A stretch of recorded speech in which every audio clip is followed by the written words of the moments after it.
কেউ না। তো এরকম অপ্রকাশ্য একটা নেতাদের, অপ্রকাশ্য কর্মীদের একটা আন্দোলন কতটা সফল হবে এটা আমি সন্দিহান। কিন্তু এটা বলা যায় যে সরকার একটা কাঁপুনি ধরিয়ে দিয়েছে এটাতেও, যে সরকার যে প্রস্তুতি নিয়েছে, যেভাবে রিয়্যাক্ট করছে, যেভাবে আওয়ামী লীগ করছে গত কয়দিন ধরে, উপদেষ্টা থেকে শুরু করে অন্যান্য ব্যক্তিরা, এবং প্রায় ৮ লক্ষের উপরে আইনশৃঙ্খলা রক্ষাকারী বাহিনী এখানে নিয়োজিত করেছে সরকার। এটাকে কিভাবে বারবার বলছে আমরা এটা প্রতিরোধ করবো, আওয়ামী লীগের এই শক্তি নাই যে তারা রাস্তায় দাঁড়াতে পারবে। একই সঙ্গে বলা হচ্ছে শক্তি নিয়ে আবার প্রস্তুতিটাও অনেক অবশ্যই রাখলে সেটা থাকা উচিত, সরকারে থাকবে না কেন? সরকারের দায়িত্ব হচ্ছে এই ধরনের যে কোনো ধরনের বিশৃঙ্খলাকে প্রতিরোধ করবে। দুঃখিত যে আমরা এগুলো অতীতও দেখেছি, কিন্তু যেটা অ্যাট্রোসিটির এটা দমন করতে গিয়ে যদি আবার এমন অবস্থা আমি তৈরি করি যেটা জুলাইতে হয়েছিল, তাতে আবার সরকারও আবার বেকায়দায় পড়ে যায়, তাদেরও আবার বদনাম হয় যে আপনি এভাবে করলেন কেন, এভাবে মারলেন কেন। তো সেই জায়গায় আমি মনে করি যে দুই পক্ষেরই একটা সহনশীলতা দেখাবে। সবচেয়ে বড় কথা হচ্ছে মানুষের জীবনকে তারা যাতে মূল্য দেয়। মানুষের, আমাদের এখানে যে লোক বেশি বেশি ক্ষেত্রে আমরা দেখি দাঁড়ায় যে মানুষের জীবনের কোনো মূল্য নাই, যে লোকগুলো মারা যাচ্ছে, মনে করেন ইতিমধ্যে মারা গেছে দু একজন, এগুলোর জানি কোনো এর কোনো এর আত্মীয় স্বজন কে আছে, কোনো কোথাও কিছু পাবে না, যে ওর জন্য কেউ কিছু বলবে না, একটা বিবৃতিও পর্যন্ত নাই। তো মানুষের জীবনটা এদের কাছে খুব তুচ্ছ মনে হয়, এবং তাদের রাজনৈতিক চাওয়া পাওয়ার জন্য, তাদের গেইনের জন্য এই লাশের সংখ্যা আবার কত হয়, বাড়ি মানে গাড়ি কতটুকু পড়ে, আগুন নৈরাজ্য কতটুকু হয়, সেগুলোকে দিয়ে আবার পরিমাপ হয় যে এই আন্দোলন কতটা সফল হয়েছে আর কতটা বিফল হয়েছে। দুঃখিত যে আমাদের এখানে রাজনৈতিক দলগুলোর মধ্যে যেমন সহনশীলতা নাই, একটা কথা বলার সংস্কৃতি নাই, তেমনি সরকারও প্রতিপক্ষের সাথে কথা বলার কোনো সংস্কৃতি রাখে না। যে যতই প্রতিপক্ষ হোক তাদের সাথে যে কথা বলার একটা লাইন চালু করা। ইসরায়েলে আপনি দেখেন, ইসরায়েল যখন হামলা করছে গাজাকে, সেখানেও তারা হামাসের সাথে আলাপের জন্য একটা চ্যানেল রেখেছে। এখানে কোনো চ্যানেল নাই, এখানে যা ইচ্ছা যে যেভাবে করতে পারে, আমি প্রতিরোধ করব, আমি ডাক দেব আর আপনি প্রতিরোধ করবেন, কারো কথা কেউ শুনছে না। মাঝখান দিয়ে জনগণ এবং জনসম্পদ এখানে ধ্বংস হয়। আর কিছু লোক আছে উৎসাহ দেওয়ার জন্য, যেমন আমি আজকে দেখলাম যে দোকান মালিক সমিতি বলছে যে আমরা দোকান খোলা রাখবো। তার মানে কি, এক ধরনের চ্যালেঞ্জ দেওয়া এদেরকে, যারা আন্দোলন করছে তাদেরকে একটা চ্যালেঞ্জ দেওয়া যে তোমরা কি করতে পারো আমরা দেখি। এটা বিগত সময় এরকম হয়েছিল, ওইটাই আমি বলতেছি। বিগত সময় আমরা দেখেছি যে এই ধরনের দিয়েছিল যে আমরা খোলা রাখবো। আপনি তো নিশ্চয়ই দেখেছেন যে শেখ হাসিনার সঙ্গে যখন গণভবনে জুলাইতে আন্দোলন যখন চরমে উঠছে, তখন এই ব্যবসায়ী শ্রেণী গিয়ে কিন্তু ওনাকে আশ্বাস দিয়েছিল প্রয়োজনে আপনার সঙ্গে আমরা কবরে যাব।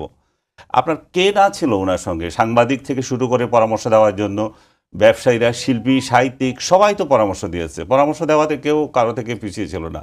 তো এরকম পরিস্থিতিতে আমরা যেটা জরুরি মনে করি সেটা হচ্ছে যে সবার সহনশীলতা, সবার শুভবুদ্ধির উদয় হওয়া। সেটা না হলে জনগণেরই ক্ষতি হবে এবং জনগণই সেটা সাফার করবে। তারা কি কারণে এটা করবে? একটা জিনিস বলছে যে 13 তারিখ, আপনি যেটা বলছিলেন 13 তারিখে শেখ হাসিনার বিরুদ্ধে যে মামলা চলছে তার রায়ের একটা তারিখ ঘোষিত হতে পারে। এখন তারিখ ঘোষিত হতে পারে, সেই ডেটে যদি এই অবস্থা হয়, পরবর্তীতে কি অবস্থা হবে? আমরা বারবার বলছি, আমি নিজে ব্যক্তিগতভাবে বলি, একটা রাজনৈতিক দলকে আমরা নিষিদ্ধ করেছি, কিন্তু এমনভাবে আমরা তাদেরকে এমন কিছু করব না, কার্যক্রম নিষিদ্ধ করেছি, কিন্তু আমরা এমন কিছু করব না। কার্যক্রম নিষিদ্ধ মানে কি, তার কথা যারা বলে তাদেরকেও তো জেলে দিয়ে দিচ্ছি। এখানেও তো গণতন্ত্র বলে কিছু নাই। তো আপনি যখন এমন একটা পরিস্থিতি তৈরি করবেন, তারা তখন জঙ্গিবাদে চলে যাবে, জঙ্গি রাজনীতিতে চলে যাবে, তখন ধ্বংসাত্মক রাজনীতিতে চলে যাবে। এবং এই ধ্বংসাত্মক রাজনীতি তখন দেশের কালচারের জন্য, দেশের সুনামের জন্য, অর্থনীতির জন্য, বিদেশের আমাদের যে বিনিয়োগের জন্য সর্বক্ষেত্রে এটা একটা বাধা হয়ে দাঁড়াবে। সো রাজনৈতিক সহনশীলতা যেমন আমরা চাইবো, তেমনি চাইবো যে আলোচনার সংস্কৃতিটা চালু। দরজা খোলা রাখা উচিত ছিল এমনটা আমি মনে করি যে আওয়ামী লীগ নয়, যে কোনো রাজনৈতিক দল, ইভেন নিষিদ্ধ ঘোষিত বাংলাদেশে কতগুলো টেরোরিস্ট অর্গানাইজেশন আছে, বলে না জঙ্গি সংগঠন অমুক তমুক, তাদের সাথেও আলোচনার একটা পথ রাখা উচিত। আপনি পথ কেন রাখবেন না? পথ না রাখলে আপনি তার মতামতটা তো জানতে পারছেন না, তার কষ্টটা কোথায়, সে কি চায়, সে কেন চায়, এবং তার যে চাওয়াটা সেটা কতটুকু ন্যায্য। যদি অন্যায্য হয় তাকে আমি প্রতিরোধ করবো, তাকে বলবো যে তুমি এটা চাইতে পারো না, এটা তোমার এর মধ্যে পড়ে না। সে আওয়ামী লীগ হোক আর যে রাজনৈতিক দলই হোক। আপনার কাছে আবার আসবো মাহদিয়া মমতাজ, আপনার কাছে একই প্রসঙ্গে শুরুতে আসতে চাচ্ছি যে 13 নভেম্বর কি ঘটতে চাচ্ছে, যেমন আনিস আলমগীর বলছিলেন যে যাদের বেশিরভাগ নেতাকর্মীরা বিদেশে আছে, দেশে নেই, পলাতক অবস্থায় আছে, দেশে থাকলেও যারা সামনে আসছে না, তাদের ঘোষণায় এমন একটা পরিস্থিতি তৈরি করা, তাও তারিখ ধার্য হবে রায়ের তেমন একটি দিনে, সরকারকে কাঁপুনি দিয়ে দেওয়া, এমন একটি কথা বলছিলেন আনিস আলমগীর। কেন মানে এত জলদি 1.5 বছরের মাথায় এমন ঘটনা ঘটলো? জি, আপনাকে ধন্যবাদ।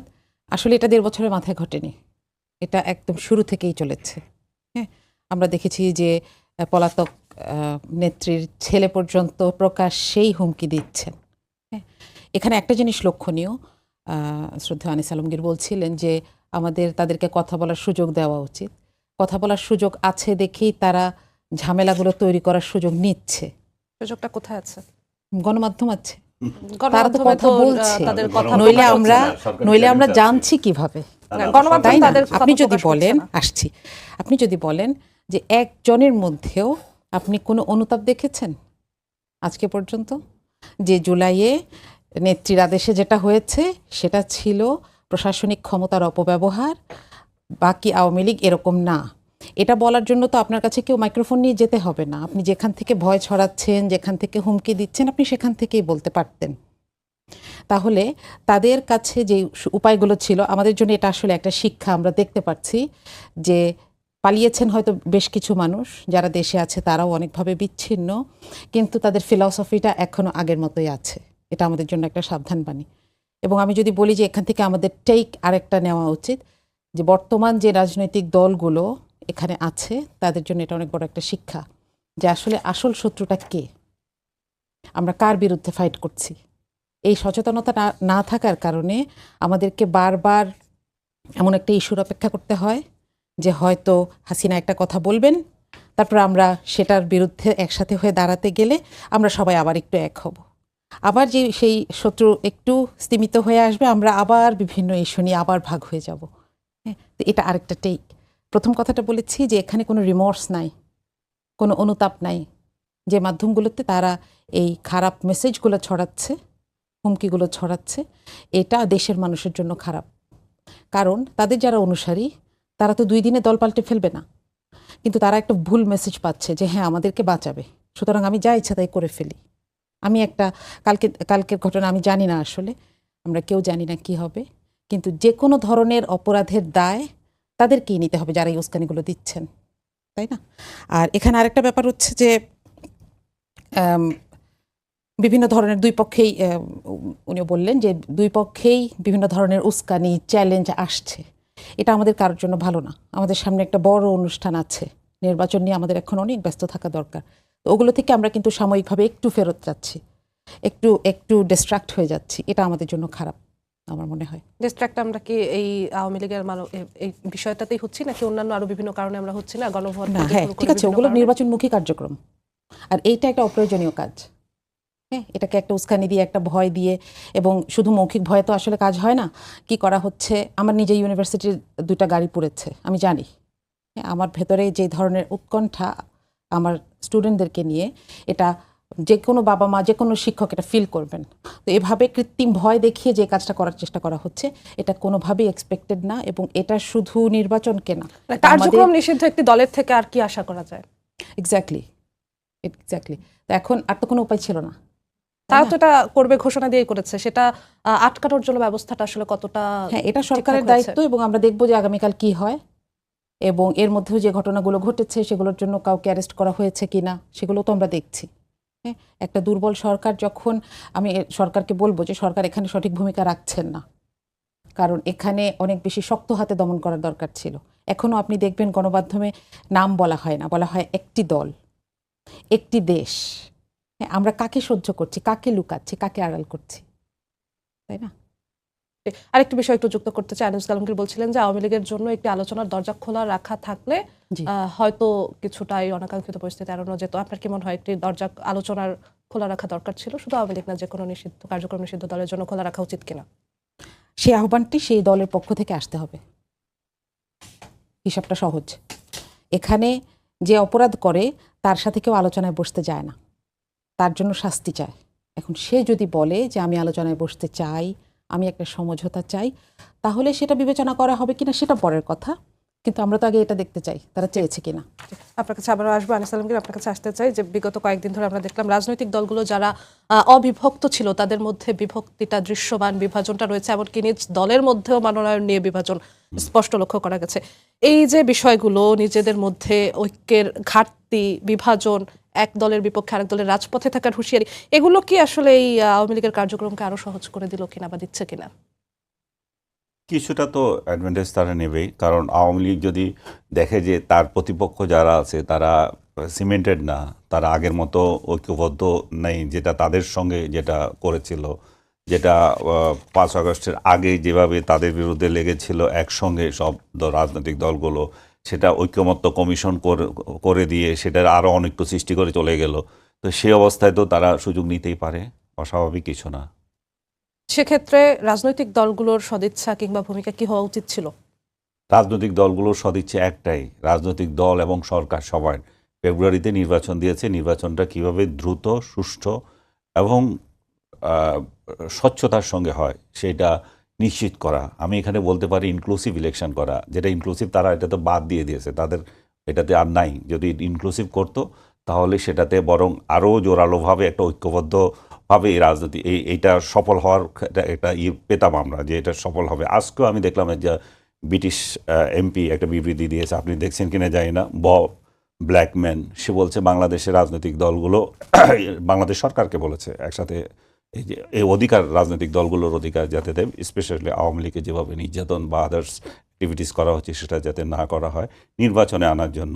তো বাংলাদেশের রাজনৈতিক দলগুলো আমরা যেটা মনে করি যে অতীতে যে সমস্ত নির্বাচন হয়েছে একদলীয় নির্বাচন, সেই একদলীয় নির্বাচনের আবার যাতে একদলীয় বলতে একমতের লোকগুলো, সে আবার যাতে একটা কলঙ্কময় ইলেকশন না হয় সেটার জন্য আমরা চাওয়া। কিন্তু রাজনৈতিক দলগুলো যদি ডিসিশন নেয় যে না আওয়ামী লীগকে আমরা রাখবোই না, আমরা একা একা ইলেকশন করবো, করেন, সেটাও সেই করেন, সিদ্ধান্ত তো নিয়ে নিয়েছেন, সেটাও ঠিক মতো করেন, সেটাও তো পারছেন না, সেটা আপনারা করেন এবং একটা নির্বাচিত রাজনৈতিক শক্তিকে আপনারা ক্ষমতা দেন। সেটা হলে কি হবে? সেটা হলে মানুষ একটা স্বস্তির নিঃশ্বাস ফেলবে। মানুষ আপনার গণভোট করবেন কি না করবে সেটা নিয়ে মাথা ঘামাচ্ছে না। মানুষ ঘামাচ্ছে পেঁয়াজ আলুর দাম বেড়ে গেল কেন, মানুষ ঘামাচ্ছে আমার চাকরি চলে যাচ্ছে কেন, গার্মেন্টস কারখানা বন্ধ কেন, মানুষ এগুলো নিয়ে চিন্তা করছে। মানুষ বিনিয়োগ দেখছে না, মানুষের দুশ্চিন্তা অন্য জায়গায়, মানুষ খেতে পারছে না। মানুষ দেখছে যে গ্রামে আগে যে কলহ ছিল সেই কলহ থেকে 100 গুণ কলহ বেড়ে গেছে। মানুষ দেখছে অর্থনৈতিকভাবে সে বরাবরই দুর্বল হয়ে যাচ্ছে। তো মানুষের চাওয়াগুলো আমরা যদি পূরণ করতে পারি, রাজনৈতিক দলগুলো যদি সেটা পূরণ করতে চায়, তাহলে অবশ্যই একটা নির্বাচিত সরকার দরকার।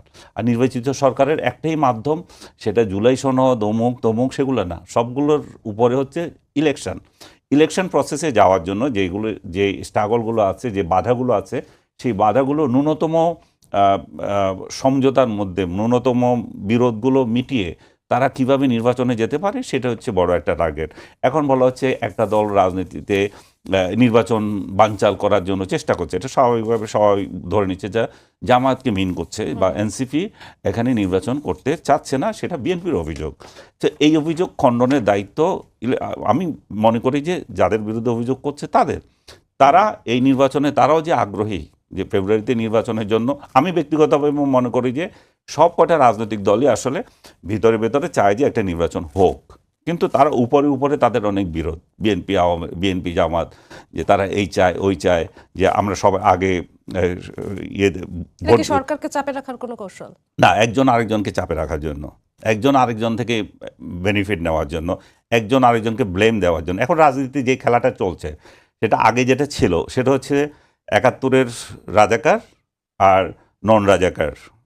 এবারের রাজনীতিতে সেটা বোধহয় খুব চলবে না, কারণ আওয়ামী লীগ যেহেতু নাই, মুক্তিযুদ্ধের শক্তি নাই এখানে, তাহলে অমুক্তিযুদ্ধের শক্তি বলে যাদেরকে করা হয়, চিন্তা করা হয়, অবশ্যই বিএনপি অমুক্তিযুদ্ধের শক্তি না, কিন্তু সেভাবে যেহেতু জোরালো না, যেহেতু ওই ট্রেন্ডিংটা ওইদিকে চলে গেছিল আওয়ামী লীগকে নিয়ে, এদের মধ্যে সে কে বিএনপি আর কে রাজাকার, কে মুক্তিযোদ্ধা আর কে রাজাকার, এটা এবার খুব বেশি জমবে না মনে হয়। তারপরও বিএনপি চেষ্টা করছে যে জামাতের ওই চরিত্রটা আনার জন্য। আপনি খেয়াল করে আলোচনায়, হ্যাঁ, এটা বারবার আলোচনা আসছে যে এরা রাজাকার, এরা স্বাধীনতা যুদ্ধে কি করেছে না করেছে এগুলো আনতেছে। জামাত চেষ্টা করছে যে বিএনপিকে এইভাবে গায়েল করা যে তারা হচ্ছে সংস্কার বিরোধী, এরা সংস্কার চায় না, এরা ক্ষমতায় গেলে কিছুই রাখবে না, এই জুলাই বিপ্লব বলে কিছু থাকবে না, এই জাতীয় তাদের মধ্যে এটা গেম হচ্ছে। অরিজিনালি তারা দুজনই চাইবে যে ক্ষমতায় যাওয়ার জন্য, এবং জামাত নিঃসন্দেহে জানে যে তারা এবার ক্ষমতায় যাবে না। তারপরেও তারা প্রশাসন বলেন, শিক্ষা প্রতিষ্ঠান বলেন, নানা জায়গায় দখলদারিত্ব নিয়ে তারা কিভাবে একটা শক্ত প্রধান বিরোধী দল হিসেবে থাকে, তাদের সেই চেষ্টা থাকবে। আর বিএনপির তো অবশ্যই চেষ্টা থাকবে যে ক্ষমতায় যাওয়া। সেই ক্ষমতায় যাওয়ার খেলার মধ্যে আমরা কিছু শিকার হচ্ছি আর কি। এবং তারা যদি স্মুথলি যাচ্ছে না, সেই জায়গায় গেলে সবারই ভালো হবে, রাষ্ট্র একটা দিক নির্দেশনা পাবে, এবং সরকার যে একটা স্ট্রাগল করছে যে একটা নির্বাচন দিয়ে ওদের একটা নির্বাচিত সরকারের হাতে ক্ষমতা দেওয়ার জন্য, সেটাও সহজ হবে। মার্জিয়া মমতাজ, আপনার কাছে আসতে চাই। গণভোট সহ 5 দাবি মেনে নিতে 4 দিনের আলটিমেটাম দিয়েছে জামাত সহ 8টি দল। 16ই নভেম্বর থেকে যদি দাবি না মানে তাহলে প্রধান উপদেষ্টার বাসভবনের সামনে অনির্দিষ্টকালের জন্য অবস্থান কর্মসূচির ঘোষণা দিয়েছেন দল কয়েকটির নেতারা। এবং এই যে জামাতের অবস্থান রাজপথে, এটি নিয়ে মির্জা ফখরুল ইসলাম আলমগীর বলেছে জামাত ইসলামী দেশকে অস্থিতিশীল অবস্থার দিকে নিয়ে যাওয়ার চেষ্টা করছে। এটা কি আসলে নির্বাচন পেছানোর জন্য, নাকি আসলে ওই যে আনিস আলমগীর যেমন বলল প্রতিপক্ষকে চাপে রাখার জন্য? আচ্ছা, এখানে গণভোটের ব্যাপারে কিন্তু বিএনপি এবং জামাত দুই পক্ষই এবং আরো অনেকগুলো পক্ষ একমত। শুধু এখন দর কষাকষি চলছে গণভোটের সময়টা নিয়ে। এখন আপনি যদি সাংবিধানিক বৈধতার কথা চিন্তা করেন, জুলাই সনদ, বর্তমান সরকার, অন্তর্বর্তীকালীন সরকার, এই সবগুলোর বৈধতার জন্য কিন্তু গণভোটের প্রয়োজন আছে। এখন বরং এই এই এই অপবাদটা কিন্তু বিএনপির উপর যায় বেশি, যে এই সময়টা নিয়ে রাজি না হয়ে গণভোট আগে হতেই হবে যদি আপনি এগুলোকে বৈধতা দিতে চান। এখন বিএনপি এটার ব্যাপারে অযথা দর কষাকষি করে এটাকে পিছিয়ে দিচ্ছে না। নির্বাচনের আগে এখন কত রকমের কাজ, তাদের নিজেদের ঘাড়েও তো অনেক রকমের কাজ। এজন্য তারা চাচ্ছে নির্বাচনের দিনে গণভোট আয়োজনের জন্য। না, গণভোটের ব্যাপারটা হচ্ছে কি, গণভোটের ব্যাপারটা হচ্ছে সাংবিধানিক বৈধতার জন্য প্রয়োজন। কারণ এখন যে সরকারটা চলছে, এটা সংবিধানে কোথাও কোনো অস্তিত্ব নাই। তাহলে আপনাকে এখানে মানুষের কনসেন্টের জন্য মানুষের কাছে যেতেই হবে। এটা আগে করে ফেলাটা সবগুলো দলের জন্য স্বস্তিদায়ক ছিল। এখন এটার ব্যাপারে রাজি না হওয়াটা পেছানোর চিন্তা, নাকি যারা চাইছে সেটা পেছানোর চিন্তা, এই প্রশ্নটা আমি আপনার মাধ্যমে দর্শকের কাছে করতে চাই। এখন ব্যাপার হচ্ছে যে নির্বাচনকে পেছানোর জন্য কে কোথায় কাজ করছে এটা তো আমাদের সামনে পরিষ্কার না, কেউ বলছে না। সবাই নির্বাচন চায়, এবং সেই হিসেবে যদি আপনি দেখেন প্রস্তুতিতে সব দলই চেষ্টা করছে। জামাত একটু আগে প্রস্তুতি নিয়েছে, বিএনপি হয়তো কিছু কিছু আসন বাদ রেখে বাকিগুলোতে এখন মাত্র 2 সপ্তাহের মধ্যে আমরা দেখছি যে ঘোষণা করেছে, কিন্তু জামাত তো এর আরও অনেক আগে ঘোষণা দিয়েছে। তো এই আপত্তিটা তো ধোপে টেকে না যে তারা নির্বাচন পেছাতে চাচ্ছে। বরং আমি যদি আপনাকে একটা গল্প বলি, যে একটা ক্লাসে একটা প্রতিযোগিতামূলক পরীক্ষা হচ্ছে, সবাই 10 জন বসে পরীক্ষা দিচ্ছে, কিন্তু টিচারের চেয়ারের পায়াটা একটু নড়বড়ে। একটা ছাত্র বারবার বলছে যে স্যার আপনি কিন্তু পড়ে যাবেন। টিচারের কি তাকে ধমকিয়ে চুপ করে দেওয়া উচিত, নাকি সতর্ক হওয়া উচিত? এখানে জামাত সেই ছাত্রটার কাজটা করছে, যারা গণভোট আগে চাচ্ছেন। আপনি জানেন এখানে জামাতও আছে, এনসিপিও আছে। তো এটা আসলে এই সরকারের জন্যই জরুরি। এবং আপনি জানেন সাংবিধানিক বাধ্যবাধকতা হচ্ছে 90 দিনের, কিন্তু এই যে 1.5 বছর পরে নির্বাচনটাকে টেনে নিয়ে আসা হলো, এর কিন্তু কোনো সাংবিধানিক ভিত্তি নাই। তাহলে সেটার জন্য আমি গণভোট ছাড়া তো আর কোনো উপায় দেখছি না। এখন যদি আপনি বলেন যে গণভোট চাইলে সেটা নির্বাচন পিছিয়ে দেওয়ার ষড়যন্ত্র, আমার মনে হয় তারা এই ব্যাপারটা সম্পর্কে সচেতন না। ঠিক এই সময়টাতে আসলে রাজপথে থাকার অনির্দিষ্টকালের অবস্থান কর্মসূচি ঘোষণা করাটা আওয়ামী লীগের কার্যক্রমকে সহজ করে দেবে কোনোভাবে? আমার মনে হয় দুইটার মধ্যে কোনো সম্পর্ক নেই। এটা একটা গণতান্ত্রিক কার্যক্রম। রাজপথে থাকা মানে রাজপথের সমস্ত কিছু বন্ধ করে দিয়ে রাজপথে থাকার কথা এখানে বলা হচ্ছে না। আপনি পার্থক্যটা বুঝবেন। আগামীকালকের জন্য আওয়ামী লীগ যে হুমকিগুলো দিয়েছে, আর আজকে জামাত যে হুমকিগুলো দিয়েছে, জামাত সহ ইসলামী দলগুলো, দুটোর মধ্যে পার্থক্য আছে। আমি বলতে চাচ্ছি আওয়ামী লীগের কাজগুলো করতে তখন সহজ হবে কিনা? না, এটার সাথে তো এটার কোনো সম্পর্ক নেই। আওয়ামী লীগের কাজ কি? আওয়ামী লীগ যে লকডাউন কর্মসূচি দিয়েছে, বিশৃঙ্খলা করার চেষ্টা করছে, একদল যদি রাস্তায় থাকে তখন আওয়ামী লীগের রাস্তায় সেই কাজগুলো বরং সেটা আমাদের জন্য ভালো কিনা? হবে, দেশের মানুষের জন্য ভালো হবে। আপনাকে ধন্যবাদ। আনিস আলমগীর, আপনার কাছে আসতে চাই। মুজিবুর রহমান মঞ্জু, এবি পার্টির চেয়ারম্যান, তিনি একটি কথা বলেছেন, বর্তমানে দুটি রাজনৈতিক দলের ভোট এবং কর্মী বেশি, এই অহংকারে তারা দেশকে জিম্মি করে অনিশ্চয়তার দিকে ঠেলে দিচ্ছে। দুটি দল বলতে বিএনপি এবং জামাতকে বোঝাচ্ছে। আপনার কি মনে হয়? আমি সেটা জবাব দেওয়ার আগে আফার কথা একটু টেনে নিতে চাই। সেটা হচ্ছে যে উনি বলছে যে গণভোটের প্রয়োজন আছে। আমি ব্যক্তিগতভাবে মনে করি যে এটা কমপ্লিট অযৌক্তিক একটা বিষয়, এটা দরকারই নাই। তারপরেও এই রাজনৈতিক দলগুলো দুইজনে এটা এক হয়েছে। কেন হয়েছে তারা ব্যক্তিগতভাবে জানে। বাট সংবিধানে এটা কোনো বৈধতা নাই, তারপরে এটা করতে চাচ্ছে এবং বলছে সরকারের বৈধতা নাই। সরকার 106 ধারা নিয়ে, এটা সুপ্রিম কোর্টের অধিকার নিয়ে, আইনগত অধিকার নিয়ে আছে, সরকারের বৈধতা আছে। বৈধতা না থাকলে এই সরকার এতদিন চলছে না। উনি বললেন 3 মাসে এই সরকারি নির্বাচনে দেওয়ার কথা ছিল, সেটা তো নাই। 3 মাসে যে নির্বাচনে দেওয়ার কথা ছিল সেটা তো বিএনপি বলেছিল, ওনারা তো বলেন নাই। ওনারা তো তখন বৈধতা আছে বলেই এই সরকারকে চালিয়ে যেতে বলেছেন। এখন এই সরকারের বৈধতা যখন না, এই সরকার তাহলে নির্বাচনে দিবে কীভাবে? এই সরকার গণভোট দিবে কী করে? এই সরকার তো কিছুই নাই। এই সরকার তো থাকারই তো থাকে। এই সরকার সনদ করে কি করে? সনদে সাইন করবে কি করে? কালকে আবার প্রধান উপদেষ্টা বক্তৃতা দেবেন, সনদ নিয়ে হয়তো বক্তৃতা দিতে যাচ্ছেন উনি। তারপরে বৈধতা দিতে ওনারা এই যে বিষয়টা, সংবিধানের বৈধতা নাই যেগুলো বলা, এগুলো হচ্ছে যে কথার কথা। এখন আপনি কেন ইলেকশনটা আগে চান? এটাও তো তাহলে মানুষ বুঝতে পারে যে তাহলে আপনি গণভোটটা নির্বাচনের সংসদ নির্বাচনের আগে যাওয়ার আরেকটা মানে কুবুদ্ধি আছে আপনার। সেই কুবুদ্ধি হচ্ছে যে আপনি সরকারকে বৈধতা দেবেন, তখন বলবেন যে গণভোট পাশ হয়ে গেছে, এই গণভোটে ডক্টর ইউনূস বৈধতা পেয়ে গেছে, ইলেকশন এখন দরকার নাই, ইলেকশন পরে হইলে হবে। শেখ হাসিনার সরকার যতটুকু টেনিউর ছিল, শেখ হাসিনা অবৈধ কিন্তু তার টেনিউরটা ঠিক আছে, ওইটুকু পর্যন্ত গেলে 2000 এই যে জামাতের নেতাও কালকে বলেই দিয়েছে যে 2026 সালে কোনো ইলেকশনই হবে না যদি তাদের ওই দাবিগুলো না মানা হয়। তার মানে হচ্ছে যে ওনারা ইলেকশনের ব্যাপারে তখন যে অন্য সুর ধরবেন না এর কোনো গ্যারান্টি নাই। সেই জন্য বিএনপি চায় যে ইলেকশনটা দিন হোক, নির্বাচন সংসদ নির্বাচনের দিনে হোক। তাতে করে দুইটা লাভ, একটা হচ্ছে আমাদের হিউজ পরিমাণ টাকা পয়সা নষ্ট হলো না, পার্টিসিপেশন ভালো হবে। এমনি তো গণভোটগুলো আমরা দেখেছি অতীতে কোনো পার্টিসিপেশন হয় না। তারপরে হচ্ছে যে এর মাধ্যমে যে একটা সংসদ চলে আসবে, সেই সংসদের বৈধতা থাকবে, সেই বৈধতার ফলে ডক্টর ইউনূসের শাসন এখানে সমাপ্তি ঘটবে। ডক্টর ইউনূস আবার অবৈধভাবে এই টেনিউর, অবৈধ ওনার ভাষায়, যে অবৈধ টেনিউরটা আবার করতে পারবে না, এক্সটেন্ড করতে পারবে না, ওনার বৈধতা এখানে শেষ হয়ে যাবে।